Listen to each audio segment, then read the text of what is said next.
Allez tout le monde, aujourd'hui je vais de nouveau vous parler de ma Longines Hydro Conquest. Plusieurs choses. Déjà je vais vous parler de son passage en bracelet NATO et je vais vous expliquer pourquoi je l'ai passé sur un bracelet NATO dans un premier temps. Et après j'aimerais parler aussi du fait que ces derniers temps je trouve qu'elle a été un peu critiquée cette montre et je trouve assez injustement. Alors je sais qu'il y a un site qui l'a pas mal critiqué. Alors de tête je sais plus, hein, je crois que c'est la chaîne Watchalist. Peut-être j'ai dit des bêtises, hein, mais il me semble que c'est eux. Et j'ai trouvé que leur critique était complètement infondée. Donc ce qui lui critiquait, enfin ce qui lui trouvait sous comme critique, c'était le fait qu'elle soit pas très symétrique et qu'elle était grossière et que là ses protège couronnes et tout ça, bah, c'était un peu vulgaire. Alors je sais pas si c'est les termes qu'ils ont utilisés, mais moi c'est un peu comme ça que j'ai compris. Aussi le fait qu'il n'y ait pas une symétrie entre les index, notamment ils reprochaient qu'à 15 heures en fait ils aient mis le guichet de date. Que le 6, 9, 12 et du coup le 15 comme ça avec le guichet de date ça allait pas. Pareil que là, on se retrouvait avec par exemple le 12 où il y avait un petit bâton alors que sur les autres il y avait des index ronds.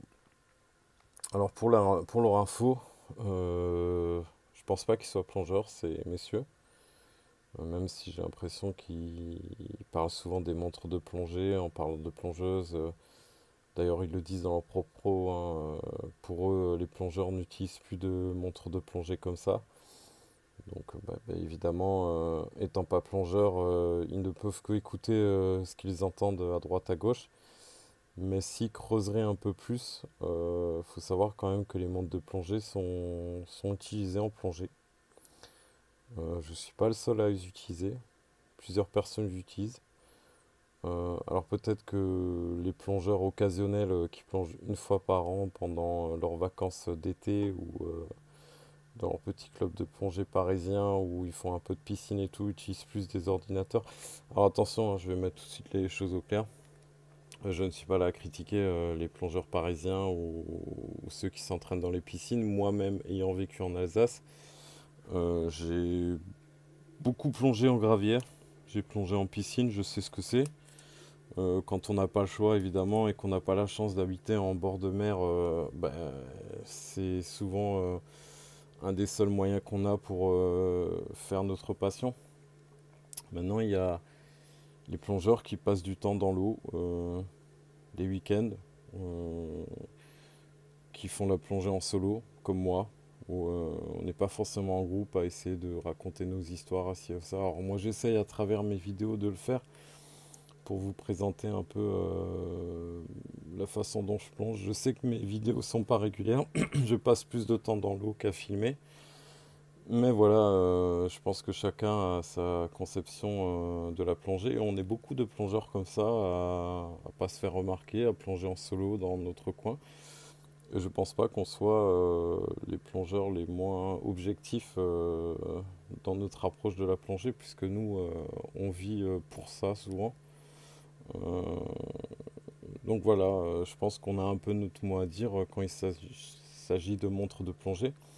Peut-être beaucoup plus qu'une personne qui passe son temps à acheter des plongeuses pour les porter dans des salons ou au bord d'un café, enfin boire un café, ou alors de poster une photo de sa plongeuse au bord de l'eau en disant bon ben voilà ma plongeuse dans l'ADN, dans son ADN, patati patata.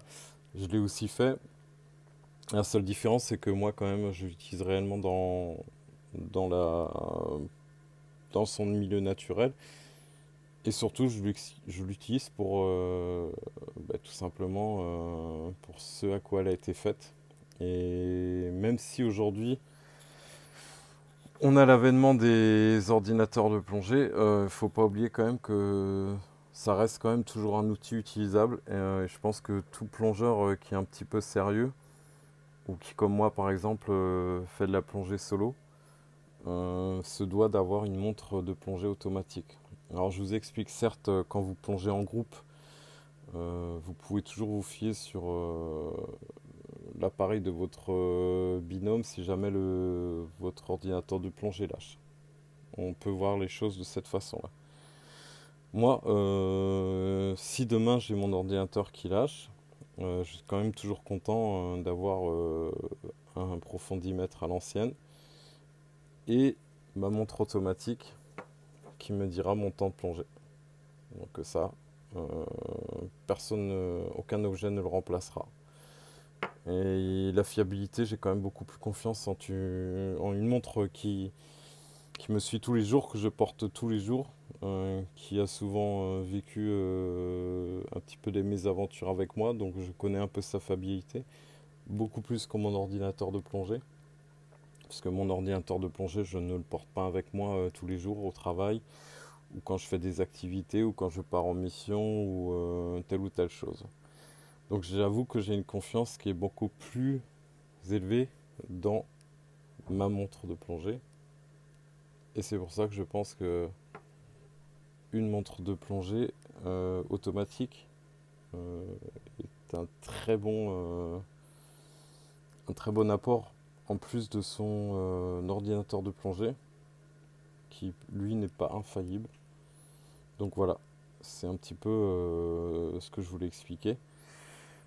Et c'est vrai que ça m'agace un peu d'entendre aujourd'hui que tout le monde dit non mais plus personne plonge avec ses montres. Non, c'est pas vrai, il y a beaucoup de gens qui plongent encore avec ses montres. Je peux vous l'affirmer. Alors peut-être que vous n'êtes pas assez dans le monde de la plongée au-delà des clubs et même dans le monde de la plongée professionnelle, je pense que c'est encore utilisé.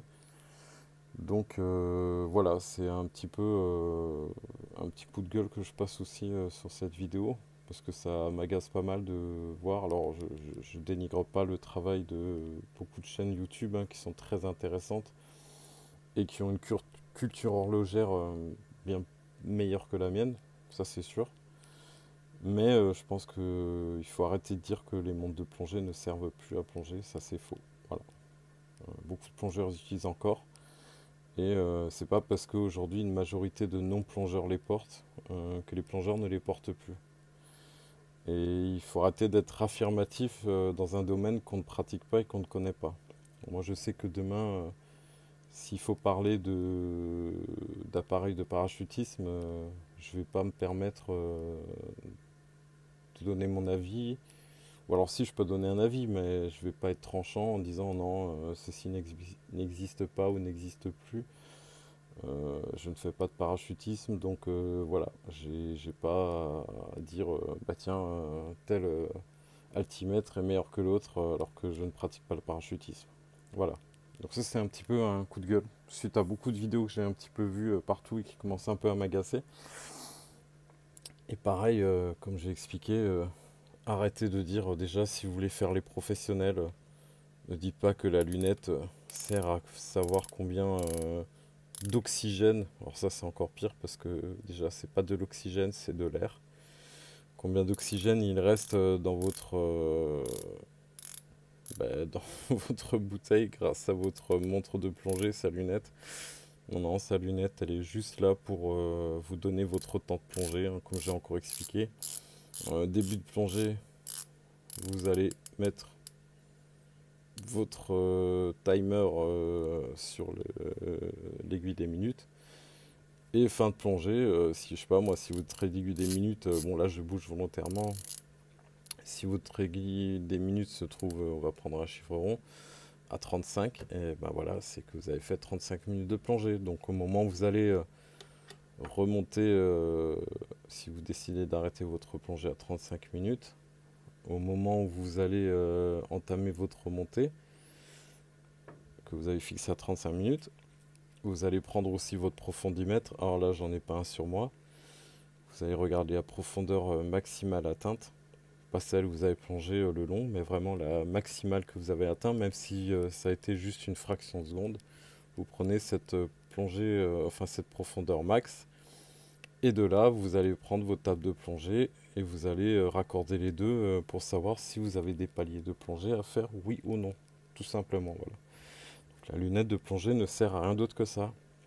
Alors comme j'ai expliqué déjà dans une vidéo précédente, elle peut éventuellement aussi vous servir à préparer une plongée, ça veut dire à planifier une plongée.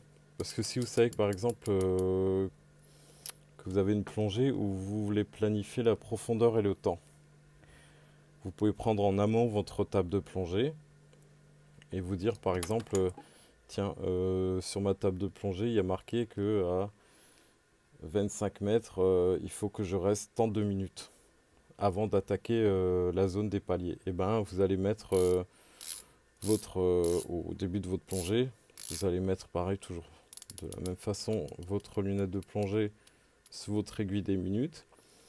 Et une fois que vous serez arrivé, par exemple, chez moi c'est à 30 minutes, ben vous savez qu'à 30 minutes, tac, vous allez commencer à remonter à engager votre remontée et que vous n'aurez pas de palier à faire. Même s'il y a toujours un palier de sécurité de 3 minutes à moins 3 mètres à effectuer par habitude et par sécurité. Alors je voulais aussi justement vous parler du fait que je l'ai passé sur Nato parce que je commençais un peu à me lasser de la Longines Hydro Conquest sur son bracelet acier parce que je trouvais que le bracelet acier avait beaucoup de micro-rayures. Ça m'agaçait un peu et je trouvais qu'il avait cet effet un peu trop clinquant. Du coup, les derniers temps, j'ai pas mal porté ma Ocean One de la marque Steinhardt parce que j'ai trouvé ce petit côté un peu plus baroudeuse. Et depuis peu, je me suis dit, finalement, pourquoi ne pas passer en fait finalement tout simplement ma Longines Hydro Conquest sur ce bracelet NATO noir ou le Bond que je vais vous monter après. Et de suite, c'est vrai que ça lui a donné un petit côté un peu plus baroudeuse, un peu plus plongeuse, un peu plus militaire aussi, qui va beaucoup mieux avec les habits que je vais mettre tous les jours. Et vraiment, ça m'a charmé de la passer sur ça. J'aime beaucoup, du coup, le caractère que ça lui donne. Et voilà. Donc là, vous voyez, je trouve que ça lui va vraiment particulièrement bien. Ah, par contre, attendez, j'avais la petite lumière qui s'est éteinte. Voilà, je trouve qu'à lui, ça lui va quand même très très bien et ça lui donne vraiment un petit look. J'ai la lumière de mon petit support qui ne fonctionne plus très bien. Alors après, pareil sur le NATO Bond, je trouve qu'elle est quand même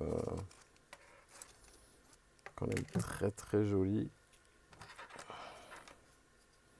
Je vais vous le passer.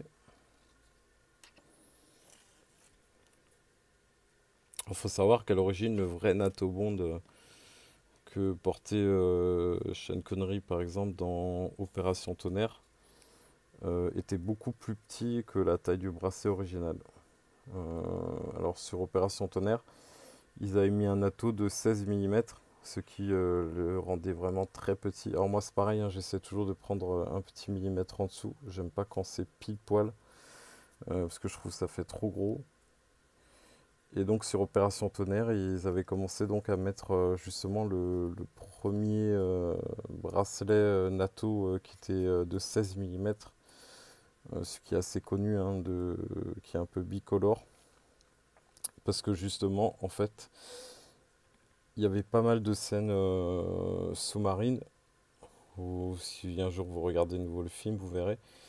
Et ils se sont rendus compte que pour passer sur la combinaison de plongée, ça passait pas très bien parce que justement le bracelet métal était vraiment ajusté pile poil à la taille de l'acteur, je crois. Même c'est le producteur qui avait prêté la montre à cette époque-là à Sean Connery. Et du coup, ils ont dû trouver en urgence une personne qui avait un bracelet NATO dans l'équipe.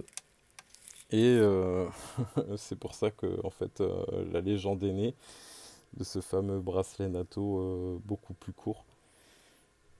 Et d'ailleurs, dans ce film Opération Tonnerre, il est assez intéressant niveau horlogerie parce que au début, vous avez donc un des pilotes qui doit piloter l'avion, je crois que c'est un Vulcan si je dis pas de bêtises, qui est donc enlevé et qui est remplacé par un des hommes de Spectre et qui porte une Breitling Navitimer. Et pour James Bond, enfin, Q amène à James Bond une Breitling Top Time qui est soi-disant équipée d'un compteur Gégère pour voir justement si jamais. Parce que je crois que dans Opération Tonnerre, justement, ils détournent des deux bombes nucléaires et qui sont cachées dans un bateau. Alors je raccourcis vite fait.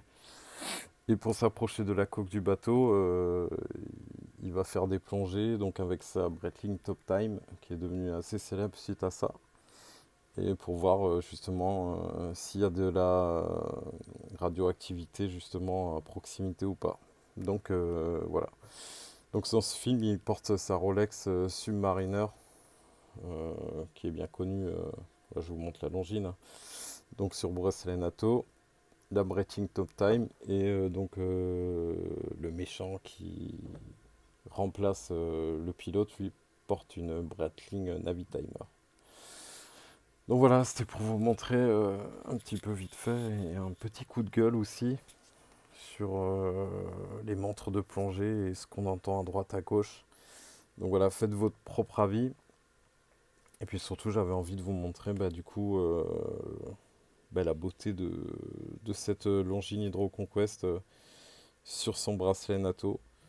Donc toujours pareil, hein, si je dois faire un retex, maintenant je la porte depuis mai 2022.